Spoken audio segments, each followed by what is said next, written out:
Hello दोस्तों, UPSC ने EPFO exam को लेकर अपना एडमिट कार्ड जारी कर दिया है। और जैसे मैंने कि सेकंड वीक स्ट्रेटजी में बताया भी हुआ था कि एडमिट कार्ड लगभग इसी के अराउंड आएंगे और लगभग 15 तारीख तक की वो स्ट्रेटजी थी।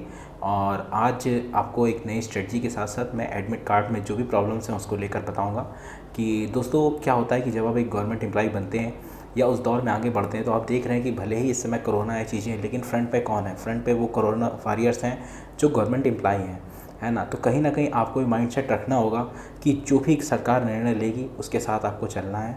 मानते हैं चीज़ें टफ़ हैं, लेकिन अगर आपको कल को गवर्नमेंट एम्प्लॉय बनना है, चीज़ें हैं, तो आपको कहीं ना कहीं फ्रंट पे आकर उस चीज़ों का हल निकालना होगा। और ये बात मान के चलिए कि लगभग फॉर्म जो है 9 लाख के आसपास पड़े हुए हैं। और इसमें वैसे भी अगर कोरोना होता या नहीं होता फिर भी 50% के आसपास ही अटेंडेंस होती है।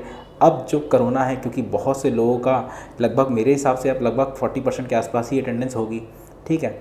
और दूसरी चीज़ की जैसे बहुत से लोगों की क्वेरीज़ है कि सर मेरा जो एडमिट कार्ड में जो सेंटर डाला था वो नहीं मिला, कहीं और मिला। तो उसकी एक वजह ये भी है दोस्तों कि अब क्या है कि जो सीट है ना हमारी, जो भी क्या होता है यूपीएससी में एक फ़िक्स चीज़ होती है कि जो सेंटर चॉइस होती है वो फ़िक्स होती है कि भैया मान लो एक डिस्ट्रिक्ट में हमारे पास 1600 सीटें हैं, तो 1600 ही जब तक आएंगे तब तक होगा, उसके बाद वो सेंटर फुल हो जाएगा। तो यही चीज़ होती है। जब कोरोना की वजह से अब चीज़ें और आधी हो गई तो क्या हुआ, जिस किसी का मान लो दिल्ली मिला तो उसका जोधपुर मिल गया। तो ऐसे ही क्या हुआ है दोस्तों, कोरोना की वजह से कहीं ना कहीं सेंटर चेंज हो सकते हैं। लेकिन आपको क्या करना है दोस्तों, अब अगर चीज़ आ गई है तो हमेशा जो चीज़ सामने है उस चीज़ को देख के तैयारी करनी, क्योंकि बहुत से लोग ऐसे हैं जो सीरियस तैयारी कर रहे हैं, जो बिल्कुल नहीं भटके थे और फोकस होकर तैयारी कर रहे हैं। और बहुत अच्छी बात है ये, मैं जानता हूँ ऐसे ही लोग सिलेक्शन लेंगे। क्योंकि दोस्तों आप कोई भी मान के चलो, जो आयोग और बड़े लेवल पे आप कोई भी एग्ज़ाम देंगे, हर एग्ज़ाम के पहले कोई ना कोई ऐसी अफवाह खबर आती है कि पेपर डिले हो रहा है, कुछ भी हो रहा है। ये चीज़ें आपको भटकाती हैं। इसलिए मैं कह रहा हूँ दोस्तों, जब तक फैसला ना आ जाए तब तक मत हटिए।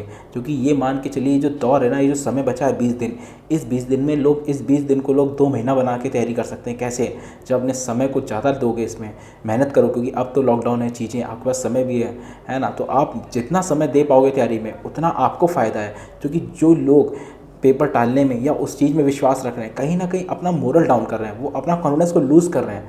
तो मैं आपसे यही कहूँगा, जो कुछ होगा उस पर वो वक्त पे टाल दो। लेकिन अभी क्या है, हमेशा जो लक्ष्य हमारे सामने दिख रहा है हमें उस चीज़ को फोकस करना चाहिए।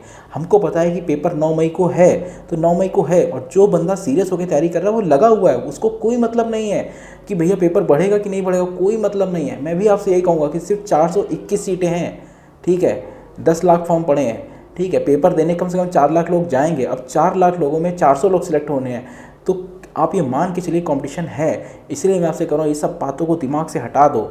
अगले 20 दिन बिल्कुल फोकस होकर जैसा बताया जा रहा है वैसे तैयारी करो। और ये मैं विश्वास दिलाता हूँ दोस्तों, क्योंकि इस दौर में बहुत से ऐसे लोग हैं, मैं मानता हूँ कि चीज़ें सही नहीं हैं, लेकिन क्या कर सकते हैं, जो फैसला सरकार लेगी हमें उसके साथ चलना है। और आपको भी कल को गवर्नमेंट ऑफिसर बनना है, सरकार की नीतियों को, चीज़ों को आपको ही आगे लेके जाना है। इस कोरोना में भी ये अपना ईपीएफओ डिपार्टमेंट इसेंशियल सर्विसेज में आता है, क्योंकि बहुत से हर मंथ लोगों की पेंशन जाती है, उनको कोई डेथ हो जाती है तो उनको इंश्योरेंस मिलता है, प्लस उनको फंड मिलता है, एडवांस लेते हैं। तो बहुत सी चीज़ों में आप फ्रंट फुट पे आते हैं, तो आपको इन सब चीज़ों से लड़ना है। तो आज आप अगर आगे नहीं आएंगे तो आप भी समझ रहे हैं कि कम से कम कल को गवर्नमेंट जॉब में आपको आना है, तो चीज़ें आपको समझनी पड़ेंगी। और मैं आपसे यही कह रहा हूँ, जो चीज़ सामने है उस पर फोकस करिए, तैयारी करिए। और दोस्तों मैं फिर से कह रहा हूँ, किसी की भी व्यक्ति का जैसे एडमिट कार्ड में कोई प्रॉब्लम है, जैसे फादर नेम में कुछ भी गड़बड़ाई है, कोई भी प्रॉब्लम लग रही है, तो आप ये है कि एफिडेविट बनवा के ले जाइए कि ऐसा है, इस वजह से कोई त्रुटि बस हो गई है, ठीक है। आप पेपर दीजिए आराम से, कोई दिक्कत नहीं होगी। उसके बाद जब इंटरव्यू होता है उसमें कोई भी चेंजेस आती है तो आप लिख के दे सकते हैं, वो चेंज हो जाएगी। इसलिए घबराएं नहीं, फोकस करें सिर्फ पेपर देने में। और जब आप पेपर पे फोकस करेंगे तब आपकी तैयारी अपने आप अच्छी होगी। दोस्तों मैं इसलिए कह रहा हूँ, समय बहुत कम है, नौकरियाँ भी बहुत कम है, और इतनी अच्छी वैकेंसी बार बार नहीं आती है। और मैं इसीलिए कह रहा हूँ दोस्तों, अब आज मौका है तो मन लगाकर पढ़िए, कोशिश करिए कि इस पेपर को दिया जाए। हाँ, ये बात बहुत मतलब है, सोचने वाली है कि इस समय कोरोना फैला हुआ है, लेकिन दोस्तों रिस्क लेना तो पड़ेगा ही। अपने आप को सेफ रखिए और सारे उपाय करिए, और मेडिसिन भी प्रॉपर लेते रहिए अगर किसी को ज़रा भी कुछ है। लेकिन कोशिश करिए, अगर मौका है, पेपर है, तो छोड़िए नहीं, कम से कम तैयारी करिए, है ना। और अगर आप मान के चलिए, अगर आप गवर्नमेंट एम्प्लॉय होते तो क्या आप घर पे बैठे रहते? नहीं बैठे रहते, आपको फील्ड में आकर काम करना पड़ता। ये सोचकर काम करिए दोस्तों, इसलिए कह रहा हूँ।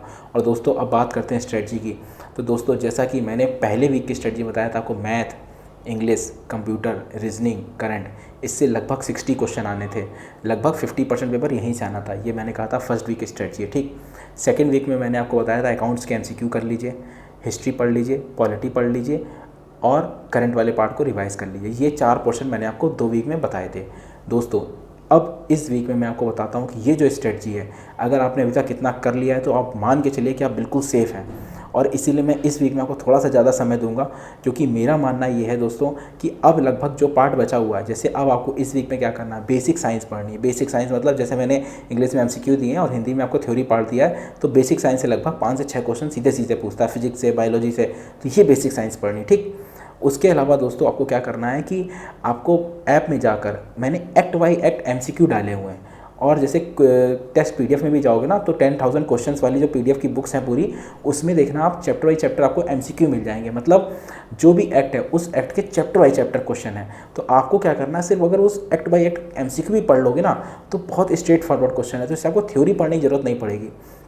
क्योंकि ये जो समय लास्ट समय है ना, इसलिए मैंने आपको अकाउंट्स में MCQ बताए थे। दिक्कत हो तो MCQ के वीडियो के साथ साथ MCQ देख लो। और अब जो ये वीक है, इस वीक में मैंने आपको बताया है साइंस पढ़ना है आपको, ठीक है। साइंस करने के साथ साथ आपको लेबर लॉ के chapter by chapter MCQ PDF पढ़ी, वो पढ़ लीजिए, ठीक है दोस्तों। प्लस आप करंट पढ़ लो, करंट तो पढ़ते ही रहना है, ठीक है। करंट से क्या होगा दोस्तों, आप इकोनॉमिक्स की बेसिक टर्मिनोलॉजी हो जाएगी, प्लस बेसिक साइंस हो जाएगी, प्लस आपको लेबर लॉ के चैप्टर बाई चैप्टर MCQ हो जाएंगे। बस इन 3 चीज़ों फोकस करना है। इसलिए इस हफ्ते का जो पार्ट है आपको भले कम लग रहा है, लेकिन ये पार्ट अच्छा वाला पार्ट है। और इस वीक में आपको करना क्या है दोस्तों, कम से कम 22 तारीख तक ये जो मैं कह रहा हूँ निपटा लो। और जो पीछे की चीज़ें बची हुई हैं जैसे करंट वाला, उसको मंथली मतलब डेली थोड़ा थोड़ा रिवाइज़ करते रहो, पहली चीज़। दूसरी चीज़, मैथ आपको कुछ लग रहा है तो थोड़ा थोड़ा 1 घंटा आधा घंटा उसको देते रहो, ठीक है दोस्तों। इसी तरह क्या करना है दोस्तों, जिस हिसाब से मैंने स्ट्रेटजी बताई उतना आपको हर हाल में 22 तक ख़त्म कर लो, ठीक है दोस्तों। जब आप इस तरह से चलोगे ना, विश्वास मान के चलो दोस्तों, पेपर आपका निकलेगा, कोई नहीं रोक सकता। क्योंकि आप ये मान के चलो जो समाज में और इस समय जो बाहर माहौल है वो काफ़ी टफ है। इसलिए दोस्तों इस तरह से तैयारी करके चलिए, सब अच्छा होगा। और इसी तरह कोई भी दिक्कत है, मैं और मेरी टीम हमेशा आपके साथ है, लेकिन जो स्ट्रेटजी आपको बताइए उसको फॉलो करिए, बस आगे बढ़िए दोस्तों। Best of luck.